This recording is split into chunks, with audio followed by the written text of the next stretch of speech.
Frankie. Hi, Jackie. How are you today? I'm good. How are you? I'm great. When I see you, you always make me laugh. Oh, I love you. Anyway. I love you too. Well, I appreciate you letting me come to your room to hang out as usual. Anytime. My beautiful room. Yours. Always. Nice and free. So, I want to come and hang out and kind of have you talk to me a little bit more about yourself and your program and kind of your experience, because I know, it's your first year working in residence life with us, and I know it's my second year here. Bless you. Thank you.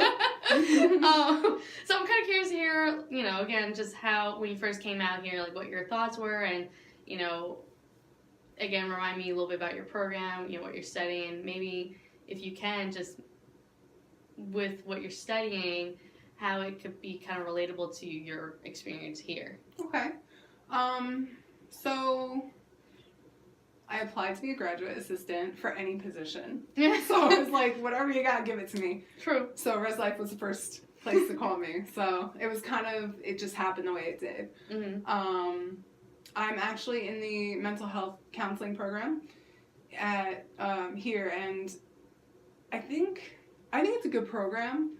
I think it can progress a little bit more than it has, but I think it's a good program. It's very small. I think in my cohort there's about 17 of us, so it is a small program, but it is what you make of it, and I'm trying to make the best of it. So, and when it comes to Res Life, I think I'm getting all your questions. Let me know if I don't. Oh, you are. When it comes to Res Life, the way that I apply my professional skills and my practical skills that I'm still learning, I tend to kind of put students on my level. To me, they're not any lower, they're not any higher. We're on the same level. Tell me what you feel about this situation. How can I help make it better? I think people who are just not in the mental health field aren't quite as empathetic as we may be. Right. So I think it makes it a little harder for them to understand what a student may or may not be going through. So I try and take that into consideration when dealing with incidents. So I know you just mentioned there's certain people who might not be as empathetic as we might be, considering what we're both studying. Mm-hmm. It's like a little similar with dealing with students. Right. Can you tell me a little bit more about that, about these certain people that I'm not sure if you may work with them or you might deal with them somewhere else on campus?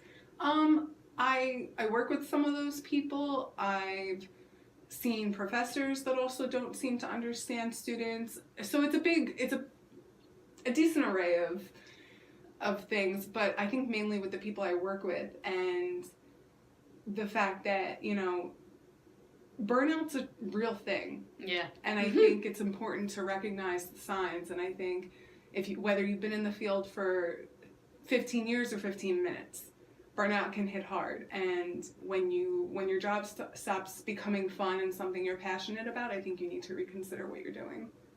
So true, because I know we see that from time to time. You do, more than time to time. I think it's more often than we care to admit. Exactly, and that's important because we both understand and realize that, the need to self-care. Yeah. So when that comes about where you feel like, because I do understand you were recently on duty, when you have the phone for a week. Right.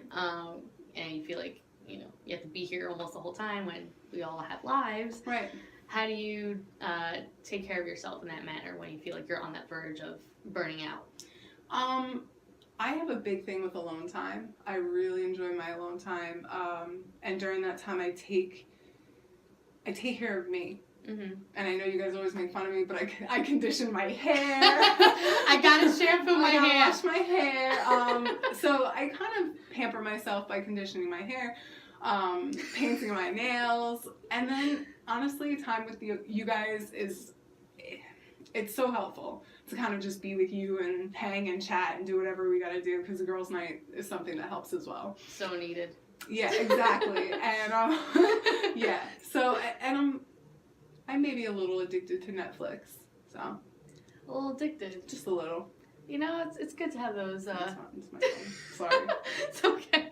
Those little addictions, because it's important. Like you said, not everyone acknowledges when they need to take a step back from their work, because we all know we have we work with certain people that just are nonstop and they don't take that break and say, I need to cool off for a bit. Right. So at least, you do, and you realize that. So that's a really good thing. I'm glad we help. You do. Oh my god. I don't think you understand how much. I don't think you understand. Just come in here randomly, knock on the door. And I'm so okay with that. And the students help, like, it's great when a student walks by and it's like, hey, Frankie. And I'm like, oh, this is why I'm here, Exactly. It's fun to be recognized. So we were saying, the students walk by and they kind of, help ease your day a little bit, make you feel better, make you feel rewarded, helping them out. That's, I think, the biggest thing is they always make it worth doing. So true. And that's the point why we're here, in a sense, try to advocate. So I do realize, or I understand from this conversation and previous, but that when you're looking for graduate assistantships, the residence life was the first that called you. Could you tell me a little bit about your thoughts and what your preconceived notions were before coming here, and then what you thought when you first got here? So, I received the phone call from Gary, and he was like, hi, Francesca, this is Gary Miller. And I was like, hi, Gary Miller, where are you calling from? And he's like, oh, from the Department of Residence Life at Georgian Court University. I got your application to be a graduate assistant. He was very eager to set up an appointment. So I was like, all right, Monday works fine. And I was excited. I was like, wow, this is going to be great. And I was like, residence life. I wonder if that means I'll have to be on campus. So things were running through my mind because, I'm in a committed relationship, so it's rough to be here, and I didn't want to have to be on campus all that often, but I was like, you know what, if it works, let's do it. So I was open. I kept my mind open, but I had some doubts. I just didn't know what to expect, kind of thing. And then I got here. So I went to the door, and I was made to sit and wait for about 20 minutes for my interview. Went into my interview, and it wasn't necessarily an interview.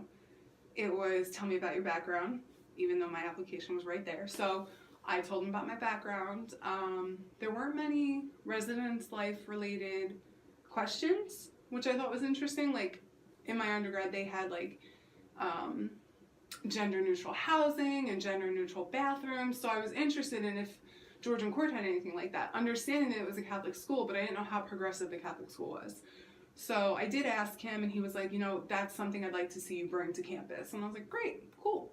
So I was going to be able to put my undergrad to good use, as well as maybe start something on campus that can be helpful to others.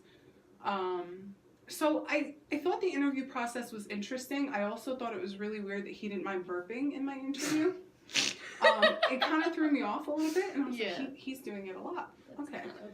No. And I was just like, all right, well, whatever. Mm-hmm. So, and then I got showed around on campus by the program coordinator, who was complaining about everything. So it wasn't necessarily a tour as it was a vent session.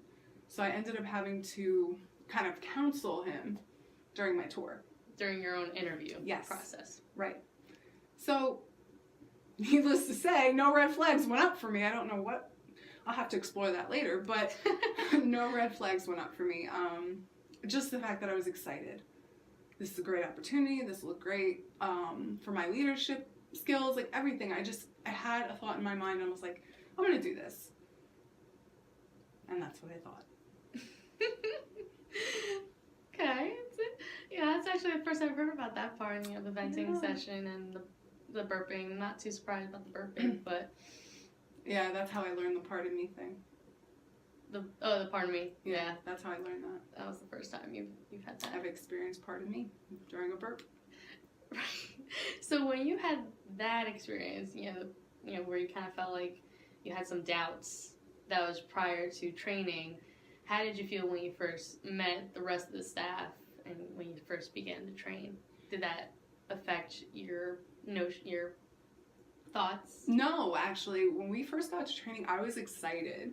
I was so excited to meet all the RAs. I really didn't know Nicole that well, so I was excited to meet her. I was already like, we have this in common and this in common. I was really excited. And then everyone's like, oh, yeah, just wait. Welcome. And I couldn't take the welcome. Yep, I was one of them. Welcome to GCU. And I was like, what does everyone mean by that? Like, it doesn't sound like a real welcome. I'm not feeling the hospitality here.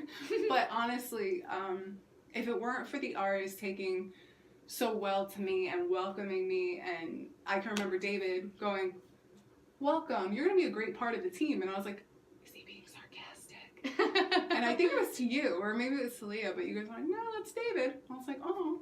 And I grew to them. I really love the RAs, and you guys took me in right away, so it was all helpful. So I don't think that my doubts coming in really affected the training process for me.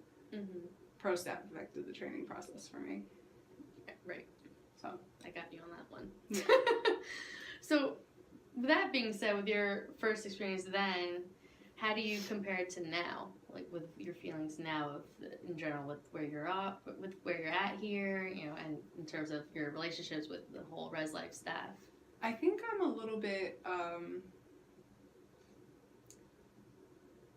disgusted, I think would be the right word, with the residence life professional staff. I don't fully agree with some decisions that are made and protocols that are not in place yet that should be in place, and I think that there's a lot of improvement that needs to be made before this department can thrive the way it has the potential to. As for my experience overall, students still make it worth it. They're great. The RAs still make it worth it. They're great. You guys still make it worth it.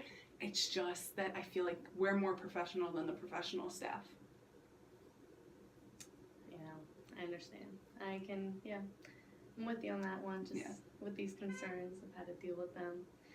And it's a daily thing with us, but at least hearing from you, you know, that you're happy you have us. I've always felt like that too, that have you grads to go to for support, moral support even, you know, when we go through these, you know, rough patches.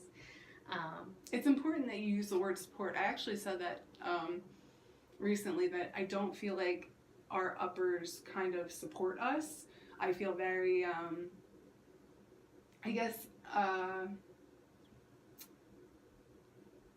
I feel very belittled by them. Like, I feel like they look down on us like we're just something less than they are. And I don't feel like they support us. I feel like we support one another. Like, oh, you handled that incident really well, or don't worry, that wasn't your fault. It should have been handled like this by pros. Like, you know what I mean? And I just feel like we're more of a support system than they're our support system. Right, and that's something that, unfortunately, it seems like we, as much as we try to talk to them, you know, the progress has been wishy-washy, but at least from what I'm hearing from you, it sounds like, you know, as long as we have each other and, you know, we have a grounded, you know, friendship from all of us in our grad group, I think it sounds like that's what, you know, helps us through being here and working in resident life. So I thank you for telling me that. It makes me feel better that I'm able to help you as well. And I know you do. You always do. I like to help. I know. Stop. Oh, stop. All right, well, I appreciate you hanging out. Well, me hanging out with you in your room and, you know, always chatting welcome. a little recap of your experience. Whatever you need. All the time, coffee. Coffee. All right, well, you go rest. Thanks. You go to bed. Bye, nice meeting everyone.